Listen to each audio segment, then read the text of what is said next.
Hello everyone, welcome to all India students community. मैं all India students community में आप सभी का बहुत बहुत स्वागत करता हूं। तो दोस्तों, आज के सभी इंपॉर्टेंट करंट अफेयर्स हिंदी और इंग्लिश में हम कवर करेंगे। आप इस वीडियो का पीडीएफ डाउनलोड कर सकते हैं, जिसका लिंक डिस्क्रिप्शन में अवेलेबल कराया गया है। अगर आप हमसे जुड़ना चाहते हैं व्हाट्सएप या टेलीग्राम पर, उसका लिंक भी आपको डिस्क्रिप्शन में मिल जाएगा, तो डिस्क्रिप्शन एक बार चेक जरूर कर लीजिएगा। अब शुरू करते हैं आज के सभी इंपॉर्टेंट करंट अफेयर्स। साथ ही साथ इसके साथ हम जीके भी कवर करेंगे। पहला क्वेश्चन है, PM Modi has formulated task force for scientific validation of Ayurveda and traditional medicine for covid treatment. Who is the present Ayush minister? PM Modi ने कोविड-19 उपचार के लिए आयुर्वेद और पारंपरिक दवाओं के वैज्ञानिक सत्यापन के लिए कार्यबल तैयार किया है। वर्तमान आयुष मंत्री कौन है? तो अभी क्या हुआ है कि हमारे जो प्रधानमंत्री हैं नरेंद्र मोदी जी, उन्होंने एक टास्क फोर्स बनाया है, और इस टास्क फोर्स के अंदर जो है तीन आप बोल सकते हैं मिनिस्ट्रीज, या फिर तीन इंस्टीट्यूशंस को मिलाकर ये बनाया गया। कौन कौन से? जिसमें एक होगा आयुष, दूसरा है डीबीटी और तीसरा है सीएसआईआर। इन तीनों को मिलाकर एक टास्क फोर्स बनाया है, और इसका काम क्या होगा? इस टास्क फोर्स का काम होगा रिसर्च करना कोविड-19 पर, उसके लिए एक दवाई तैयार करना। तो एक टास्क फोर्स बनाया गया है आयुष, डीबीटी और सीएसआईआर को मिलाकर। सीएसआईआर के बारे में मैं पहले भी पढ़ा चुका हूं। डीबीटी का यहां पर फुल फॉर्म है डिपार्टमेंट ऑफ बायोटेक्नोलॉजी। क्या है? Department of biotechnology. अब ये तीनों मिलकर जो है रिसर्च करेंगे और कोविड-19 को मिलकर कैसे हराया जा सकता है उसकी दवाई बनाने के लिए प्रयास करेंगे।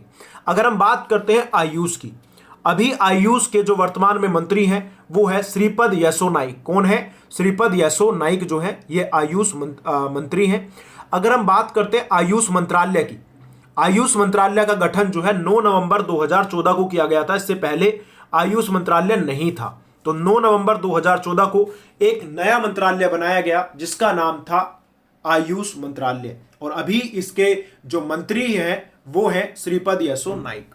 हेडक्वार्टर इसका नई दिल्ली के अंदर है। अगर हम बात करते हैं आयुष की, आपने देखा होगा अगर आपने कोई एग्जाम दिया है पिछले दिनों में, तो कुछ एग्जाम्स के अंदर आयुष का फुल फॉर्म पूछा गया था कि बताओ आयुष का फुल फॉर्म क्या है। तो A for Ayurveda, A for Ayurveda, Y for yoga, yoga and naturopathy, yoga and naturopathy, yoga and naturopathy, U for Unani, S for Siddha, SIDDHA Siddha, and H for homeopathy. Full form को ध्यान से याद रखना। A for Ayurveda, Y for yoga and naturopathy, U for Unani, S for Siddha और H for homeopathy. तो इन सबको मिलाकर बनाया गया आयुष, जिसका काम है रिसर्च और दवाइयों को बनाना जो भारत में ही बनाई जाए। तो ये है आयुष मंत्रालय। अब बात करते हैं अगले क्वेश्चन की, और अगला क्वेश्चन क्या कहता है हमारा, under which section of disaster management act 2005 spitting in public is offence now? आपदा प्रबंधन अधिनियम 2005 की किस धारा के तहत जगन में थूकना अब अपराध है? अगर आप कहीं भी थूकते हैं या किसी के ऊपर थूकते हैं तो अब ये जो है एक अपराध हो गया है।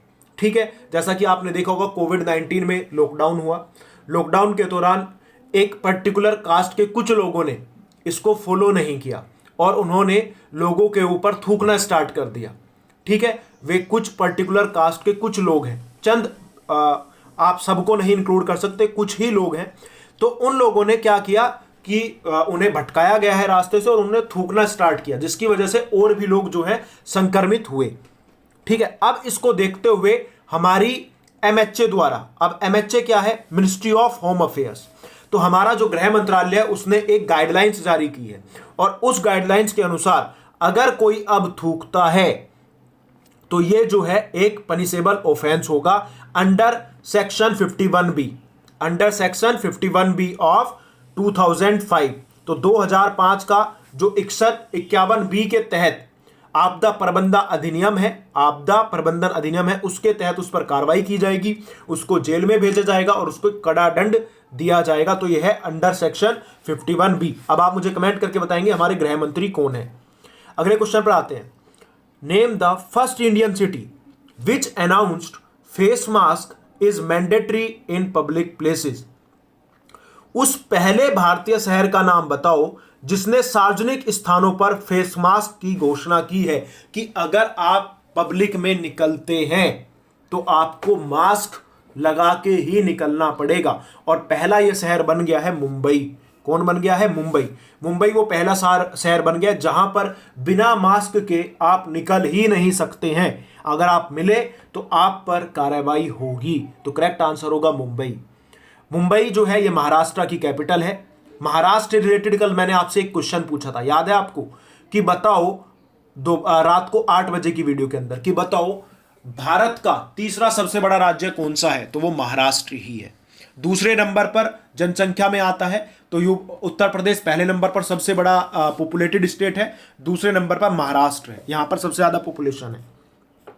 अगर हम बात करते हैं इसका स्थापना कब है, तो ये महाराष्ट्र जो है 1 मई को अपना स्थापना दिवस मनाता है। कब? 1 मई को, क्योंकि 1 मई 1960 में इसका स्थापना हुआ था। यहां के सीएम है उद्धव ठाकरे, गवर्नर है भगत सिंह कोश्यारी। अगर बात करें स्टेट ट्री का, काफी स्टूडेंट चाह रहे थे कि कभी कभी एग्जाम में यह भी पूछ लिया जाता है कि यहाँ का सिंबल क्या है। तो यहाँ का जो राजकीय पेड़ है, स्टेट ट्री है, वो है आम का पेड़, मैंगो ट्री। अगर बात करते हैं स्टेट बर्ड की, यहाँ का राजकीय पक्षी तो वो है येलो फुटेड ग्रीन पिजन, एक पीले कलर का और एक हरे कलर का कबूतर जिसके पैर थोड़े पीले होते हैं, वो है यहाँ का state bird. Yellow footed green pigeon जो है यहाँ का राजकीय पक्षी है। अब बढ़ते हैं अगले क्वेश्चन पर। अगला क्वेश्चन बहुत ही इंपॉर्टेंट है। Name the countries other than Asian countries which attended ASEAN+3 summit on कोविड-19 रेस्पॉन्स।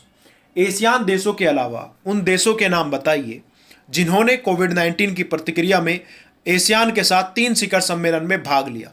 अभी क्या हुआ है, जैसा कि आप सभी को पता होगा, एशियान के कितने मेंबर्स हैं? वेरी गुड, 10 मेंबर्स हैं। 10 + 3 तो मतलब 10 के साथ साथ इन 3 स्टेट्स ने, यहां पर स्टेट्स का मतलब है इन 3 देशों ने जो है इसमें पार्टिसिपेट किया है, एशियान के समिट में भाग लिया है। और वे 3 देश कौन से हैं, ये आपसे पूछा गया है। तो वे है चाइना, जापान और साउथ कोरिया। अब आप मुझे कमेंट करके बताएंगे चाइना के प्रेसिडेंट, जापान के प्रेसिडेंट और साउथ कोरिया के प्रेसिडेंट का नाम और यहाँ की मुद्राएं, करेंसी जो है, ये आप मुझे कमेंट करके बताएंगे। देखते हैं कितने लोग सही जवाब बता पाते हैं। आपको पता भी है या नहीं, मैं रटा चुका हूं। तो चाइना, जापान और साउथ कोरिया जो है वो बन गए हैं एशियान के समिट में भाग लेने वाले मेंबर्स। ठीक है, लेकिन ये एशियान के सदस्य नहीं है। एशियान के सिर्फ 10 मेंबर्स हैं। कितने मेंबर्स हैं? एशियान के सिर्फ 10 मेंबर्स हैं। कौन कौन से? Brunei, Cambodia, Indonesia, Laos, Malaysia, Myanmar, Philippines, Singapore, Thailand और वियतनाम। तो यही 5 मेंबर्स हैं एशियान के। इंडिया इसका मेंबर नहीं है। काफी बार एग्जाम में पूछा जा चुका है क्या इंडिया एशियान का मेंबर्स है, पूछा जाता है which one of the following is not a member of ASEAN. ठीक है, तो नीचे लिखे आ जाते हैं 4 ऑप्शन जिसमें इंडिया दिया रहता है। तो याद रखिएगा इंडिया एशियान का मेंबर नहीं है। एशियान का हेडक्वार्टर कहां पर है? जकार्ता, इंडोनेशिया में। और इसकी स्थापना हुई थी 8 अगस्त 1967। 1967 को इसकी स्थापना हुई थी। 8 अगस्त 1967 में एशियान का स्थापना हुई थी। इसका फुल फॉर्म से भी बहुत बार क्वेश्चन पूछा गया है कि एशियान का फुल फॉर्म क्या है। तो यहां पर मैं आपकी जीके भी कवर करा रहा हूं। वीडियो पसंद आए तो लाइक जरूर करिएगा। तो एशियान का फुल फॉर्म क्या है? Association of south east Asian nation. क्या है? देखो ये है एशियान, और एशियान का फुल फॉर्म है A for association, A for association, S for association, association for association of south east Asian nation. समझ आया? A for association of, S for south east, S for south, E for east, A for Asian और N for nation, association of south east Asian nation, जिसका स्थापना 8 अगस्त 1967 को हुआ। Headquarter Jakarta, Indonesia में है। अभी जो एशियान का रिसेंट समिट हुआ उसके चेयरमैन के बारे में आपसे पूछा जा सकता है कि ये कौन था इस समिट के चेयरमैन? तो वो थे वियतनाम के प्रधानमंत्री कौन थे? वियतनाम के प्रधानमंत्री जिनका नाम है नगुयेन जुआन फक, PHUC, नुगुयेन युआन फक जो है ये थे वियतनाम के प्रधानमंत्री, और अभी ये समिट हुआ था। ठीक है, अगले क्वेश्चन पर आते हैं। Name the most digitally skilful country in the world as per Gartner 2019 digital work place survey. अभी गार्टनर ने क्या किया? एक सर्वे किया, और उस सर्वे के अनुसार आपको बताना है सब दुनिया का सबसे डिजिटल रूप से कुशल देश कौन सा है, तो वो है भारत। भारत जो है 2019 के सर्वे के अनुसार जो भारत है वो बन गया सबसे डिजिटल रूप से कुशल देश। ठीक है, तो करेक्ट आंसर होगा भारत। और दूसरे नंबर पर है यूनाइटेड किंगडम, और तीसरे नंबर पर आता है अमेरिका। एक जनरेशन जेड है, जनरेशन जेड जिसे हम जैन जेड भी बोल देते हैं। इसके तहत जो लोग 1995 के बाद पैदा हुए और 1995 से 2009 के बीच में पैदा हुए हैं, वो डिजिटली काफ़ी एक्टिव हैं, वो डिजिटली काफ़ी एक्टिव हैं और स्किलफुली बहुत सारी चीज़ें जानते हैं डिजिटली वर्ल्ड से रिलेटेड। आपने देखा होगा धीरे धीरे हर चीज़ डिजिटली हो रही है, चाहे वो पढ़ाई हो, बैंकों में पैसा हो, हर सब चीज़ आजकल डिजिटली होने लगा है। तो ये स्टार्ट हुआ है और इसमें भारत जो है नंबर 1 पर है इस सर्वे के अनुसार, सबसे कुशल देश बन रहा है भारत। अगले क्वेश्चन पर आते हैं। Name the company which has launched new virtual Braille keyboard name talkback. उस कंपनी का नाम बताओ जिसने वर्चुअल टॉकबैक नाम से नया वर्चुअल ब्रेल कीबोर्ड लॉन्च किया है। तो उस कंपनी का नाम क्या है? उस कंपनी का नाम है गूगल। गूगल ने एक कीबोर्ड लॉन्च किया है जिसका नाम है ब्रेल कीबोर्ड। क्या नाम है? Braille keyboard. ठीक है, ब्रेल कीबोर्ड जिसका नाम है टॉकबैक, जिसका नाम है टॉकबैक। अब ये क्या है? ये उनके लिए है for those who are suffering from visual impairment, जो अच्छे से नहीं देख पाते, जिन्हें देखने में प्रॉब्लम है, उन लोगों के लिए गूगल ने टॉकबैक नाम का एक कीबोर्ड निकाला है जो ब्रेल कीबोर्ड इसे बोलते हैं। ठीक है, और वे ताकि आसानी से अपना काम जो है गूगल पर कर सके।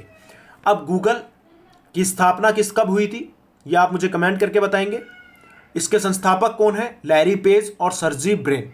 हेडक्वार्टर कैलिफोर्निया के अंदर है। सीईओ है सुंदर पिचाई और सीएफओ है रुथ पोरैट।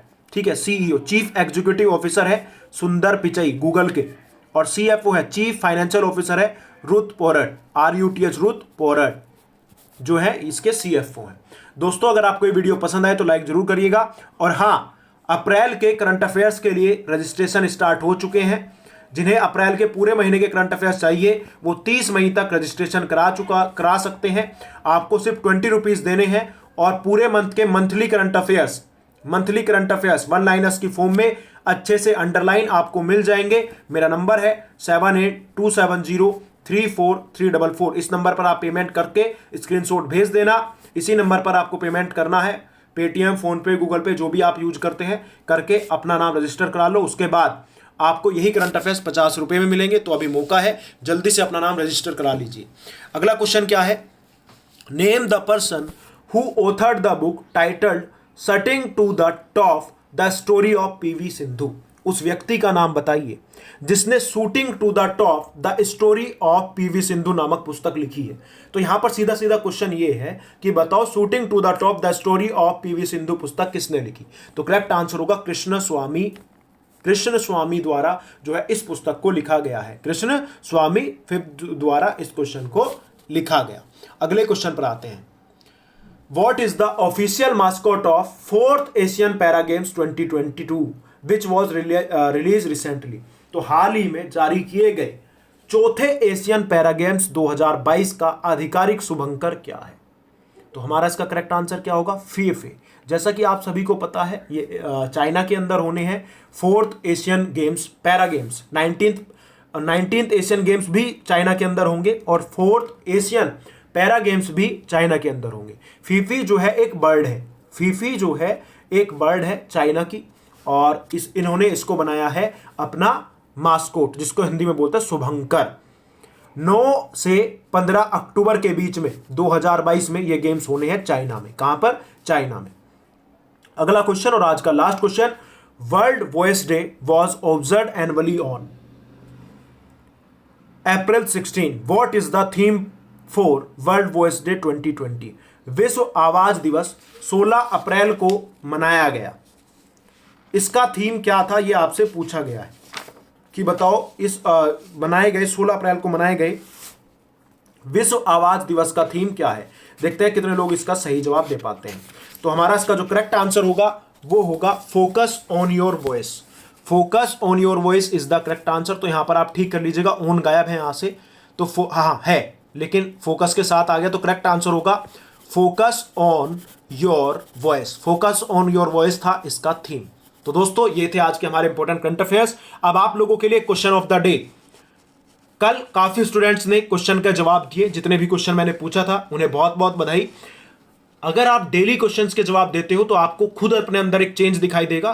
तो आज से ही क्वेश्चन का जवाब देना स्टार्ट करो, आपको चेंज मिलेगा। और आज का क्वेश्चन है,